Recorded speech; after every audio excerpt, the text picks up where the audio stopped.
नमस्कार दोस्तों, आइए सुनते हैं आज की कहानी। 3 बेटों वाली भाग्यवान या अभागन। बहुत भाग्यशाली थी बेचारी जानकी आंटी। 3 सपूत और इतनी उम्र में भी चूड़ी सिंदूर पहनकर विदा हुई इस लोक से। और एक औरत को क्या चाहिए। पड़ोसन की शोक सभा में गई महिलाएं आपस में बात कर रही थी। जो बगल में निर्विकार रूप से बैठी अपर्णा जी, जो लगभग दिवंगता की ही उम्र की थी, चुपचाप सुनते जा रही थी। हाँ, कभी कभी संक्षिप्त जवाब देती। अपर्णा जी तो बेचारी जानकी की हम उम्र, साथ ही साथ सहेली होने के नाते उसके घर का सारा हाल जानती थी। और अब उसकी बातों को सार्वजनिक करके भी क्या फ़ायदा। 3 साल से पेट दर्द की गोलियां पास के डॉक्टर से लेकर खा रही थी। जब दर्द असहनीय हो गया तो पति मुंबई में रहने वाले बेटे के पास लेकर गए थे, जहां पता चला कि जानकी को दूसरी अवस्था का कैंसर है।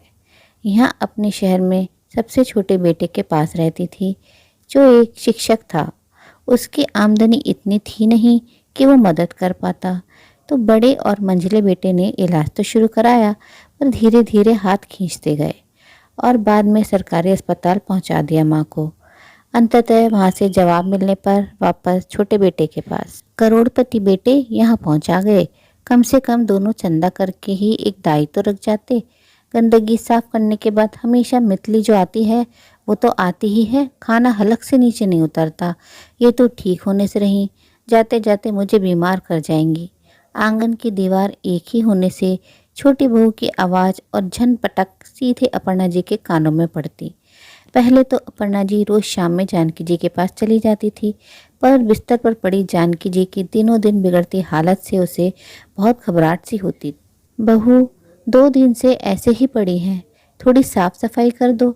जानकी जी के पति को एक दिन अपर्णा ने गिड़गिड़ाते सुना। अब मुझसे नहीं होगा। अपने दिल्ली बम्बई वाले बेटों से पैसे मांगकर या तो दाई रखिए या फिर खुद कीजिए। मैं अब तंग आ गई।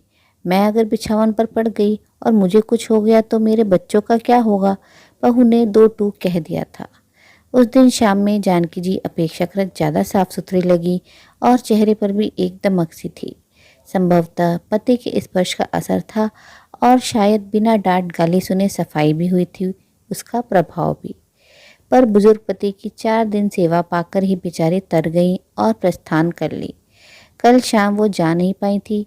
छोटी बेटी का फ़ोन आ गया था, उसी में उलझी रह गई। शायद शाम में चली जाती तो अपनी सहेली को अंतिम बार देख पाती। खैर, 8 बजे बहू का उच्च स्वर में रुदन सुनकर उसे लगा लड़ाई तो नहीं कर रही वो अपनी मरणासन्न सास से। हड़बड़ाकर निकली और जानकी के घर की तरफ भागी तो दरवाजे पर ही उसके पति खड़े मिले। निकल ली जानकी, उनके मुंह से यही निकल पाया, बस। बड़ा बेटा तो पत्नी के साथ दिल्ली से आ चुका था, उसके बच्चे नहीं आए थे। मंझला बेटा भी पहुंच गया था।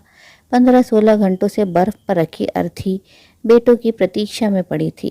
सिंदूर से पुता जानकी का चेहरा और आसपास बैठकर बीच बीच में चिंगाड़ उठती बहुएं, उजले कपड़ों में परेशान घूम रहे बेटे किसी के लिए भी आदर्श मौत ही सिद्ध कर रहे थे।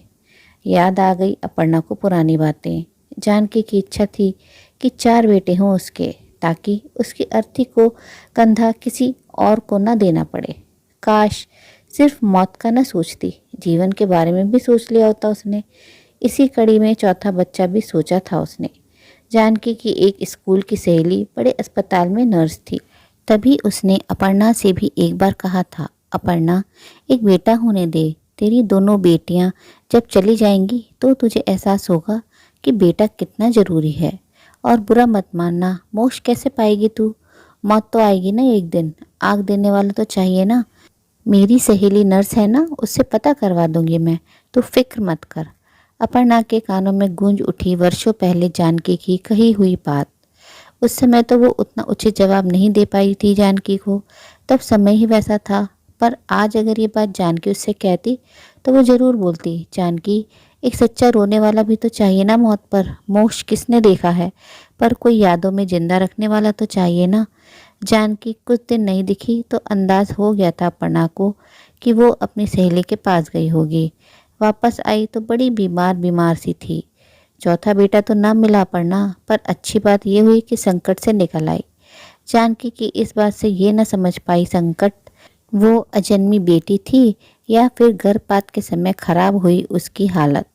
पर हाँ, इसके बाद फिर उसने 3 बेटों पर संतोष जरूर कर लिया था। बहुओं के इशारे पर अंदर जाकर शरबत, लस्सी और चाय पी पी कर मुंह पोंछते हुए आते बेटों को देखकर अपर्णा को याद आ गया अपने पति के जाने का समय, जब उससे बुरी हालत उसकी दोनों बेटियों की थी। बड़ी बेटी पिता के सबसे करीब थी। 2-3 दिन मुंह में पानी भी न जाने से उसकी हालत तो इतनी बिगड़ गई थी कि अस्पताल ले जाना पड़ा था। और फिर बेटियों की खराब हालत देखकर उसने हिम्मत की और एक बहादुर माँ बनकर दोनों को संभाला और उनके शादीशुदा जीवन, परिवार और जिम्मेदारियों का एहसास दिलाकर फिर से राह पर लाई।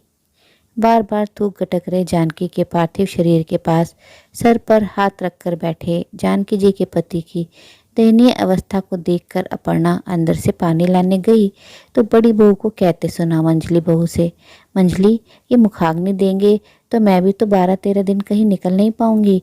मेरी सारी शॉपिंग वगैरह मुझे वीडियो कॉल पर दिखाकर तुम ही कर देना। हाय, अभी अर्थी भी नहीं उठी और ये योजनाएं। जानकी की बातें कभी कभी सच में डरा देती थी अपर्णा को कि बेटा नहीं हुआ तो सच में मोक्ष नहीं मिलेगा उसे। पर मोक्ष कौन देखने गया है।